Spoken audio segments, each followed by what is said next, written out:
ये क्या गलती है उस मासूम की जिसने ढंग से अपनी आंखें भी नहीं खोली है, लेकिन डॉक्टरों ने उसकी जिंदगी 16 करोड़ रुपए से तौली है।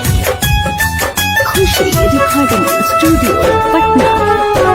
बबुआ के जिंदगी आज फसल मझधार में 16 करोड़ रुपया लागे उपचार में।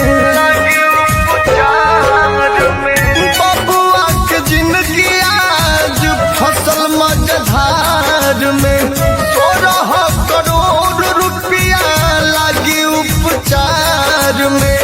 कौके सहयोग पहचान दे दा अपन बबुआ खातिर एहो भैया दान दे दा अपन बेटा खातिर एहो भैया दान दे दा। भैया हम गायक सागर सम्राट आज संगीत के माध्यम से संपूर्ण देश के श्रोता समाज से निहोरा करत रहे भैया कि अपन देश के बेटा बिहार के बेटा आयांश की जिंदगी मझधार में फसल बा। सबसे यही निहोरा बा भैया कि जितना भी सहयोग राशि हो सके वहाँ के नया जिंदगी जिए के मौका दी भैया। लाख करोड़ भैया कितना कमैबा ऐसे मुझ के अपन जिंदगी बितैबा। लाख करोड़ भैया कितना कमैबा ऐसे मुझ के अपन जिंदगी बितैबा। मांगतन भिखिया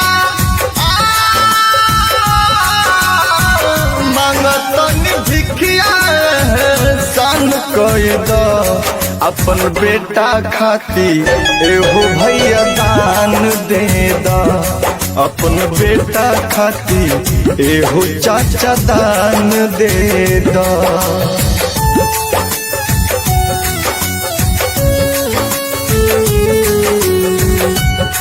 अपन बेटा खातिर एहो भैया दान दे दा।